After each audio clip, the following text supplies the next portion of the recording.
Hello दोस्तों, स्वागत है आपके अपना चैनल शमशाद ऑल क्लासेस में। दोस्तों मैं आशा करता हूं कि आप लोग स्वस्थ होंगे।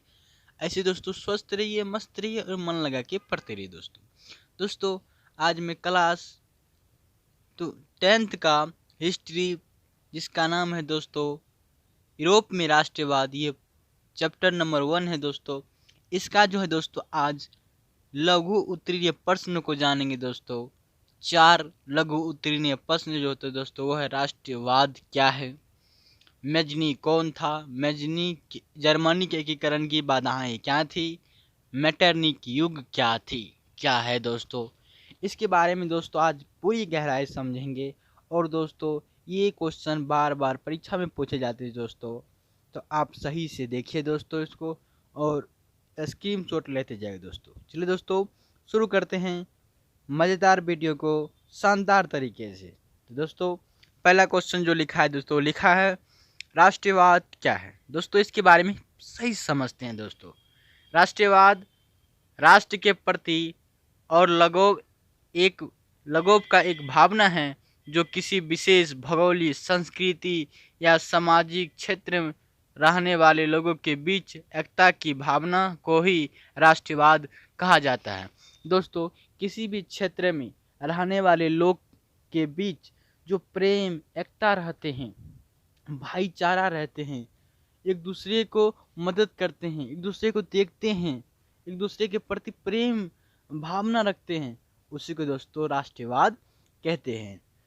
तो दोस्तों इसके बारे में आप समझ चुके होंगे दोस्तों कि राष्ट्रवाद क्या होता है दोस्तों, कि भावना, प्रेम, संस्कृति है ना, सामाजिकता, ये सभी चीज़ को राष्ट्रवाद कहा जाता है।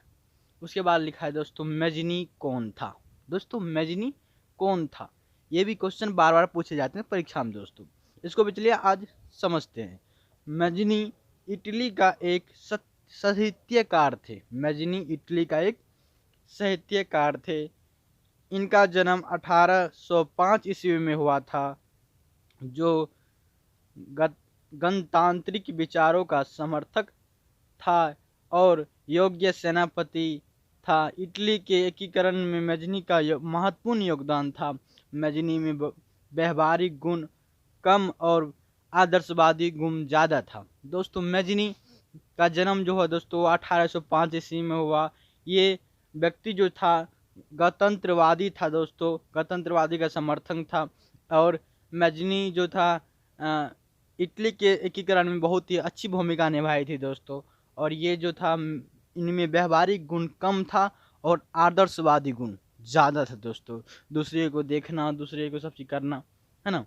तो इसको भी आप समझ चुके हैं दोस्तों। उसके बाद है दोस्तों मेजनी के एकीकरण की बाधाएं क्या थी। जर्मनी के एकीकरण की बाधाएं क्या क्या थी दोस्तों। उत्तर लिखा है दोस्तों मेजनी का जर्मनी का लगभग 300 छोटे बड़े राज्यों में खंडित थे। 300 छोटे छोटे राज्य बड़े राज्य में खंडित थे दोस्तों। उसके बाद पॉइंट लिखा है दोस्तों जर्मनी में धार्मिक, राजनीतिक और सामाजिक विषमताएं होना। उसमें जो था जर्मनी में दोस्तों धार्मिक अलग अलग था, राजनीतिक भी अलग अलग थी, सोच विचार सब चीज़ अलग अलग था दोस्तों। उसके बाद लिखा है पॉइंट दोस्तों, तीसरा पॉइंट, लोगों में राष्ट्रवाद का भावना के कमी। राष्ट्रवाद प्रेम एक दूसरे में नहीं थे दोस्तों, भाईचारा दूसरे में नहीं थे एक दूसरे में। यही कारण था कि मेजनी का एकीकरण बाधा बनी हुई थी ये सारी क्रिया। शक्तिशाली देश पर्सा के द्वारा अन्य राज्यों पर प्रभाव बनाए रखना आदि जर्मनी के एकीकरण की बाधाएं थी। जर्मनी के एकीकरण की बाधाएं जो थी ये सारे पॉइंट थे दोस्तों। आप इसी तरह आपको अगर कहेगा लिखने के लिए जर्मनी के एकीकरण की बाधाएं क्या क्या थी, तो आप ये सारे पॉइंट लिखेंगे दोस्तों। आप इसको स्क्रीनशॉट ले सकते हैं दोस्तों और ये सही से कॉपी पर उतार के दोस्तों इसको आप याद कीजिएगा कि जर्मनी के एकीकरण की बाधाएं क्या क्या थी। उसके बाद जानते हैं दोस्तों क्वेश्चन नंबर 2 दोस्तों 4 है, वो जानते हैं मेटरनिक युग क्या है दोस्तों। ये सबसे भिविया क्वेश्चन है दोस्तों कि मेटरनिक युग क्या है। ये 18 से आप ले लीजिए, बहुत बार ये क्वेश्चन बोर्ड एग्जाम में पूछा गया है कि मेटरनिक युग क्या है।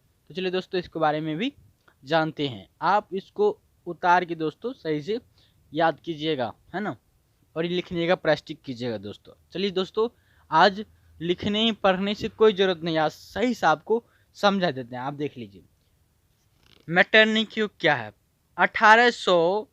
1815 ईस्वी से लेकर 1848 ईस्वी तक के समय को यूरोप में मेटरनिक युग कहा जाता है। दोस्तों पहले समझ लीजिए कि 1815 ईस्वी से लेकर 1848 ईस्वी के जो समय है, इसी समय को 1815 और 1848 के बीच के समय को ही यूरोप में मेटरनिक युग कहा जाता है। इसके बारे में लिखेंगे सबसे पहले दोस्तों। उसके बाद लिखेंगे, उसके बाद जो लिखेंगे दोस्तों, लिखेंगे आप क्योंकि 1815 ईस्वी में Australia Metternich chancellor Vienna Congress सम्मेलन किया, इसी के साथ मेटरनिक युग का शुरुआत हुआ था, है ना। ये लिखेंगे आप 1815 ईस्वी में Australia Metternich chancellor Vienna Congress सम्मेलन किया जी, इसी के साथ मेटरनिक युग शुरुआत हुआ था। और 1848 ईस्वी के क्रांति के बाद मेटरनिक युग का अंत हो गया। 1815 ईस्वी में शुरू हुआ दोस्तों और 1848 ईस्वी में ये अंत हो गया। यानी आप कहेंगे मेटरनिक युग किसे कहते हैं, 1815 से लेकर 1848 ईस्वी के बीच के समय को यूरोप के भाषा में क्या कहते हैं, मेटरनिक युग।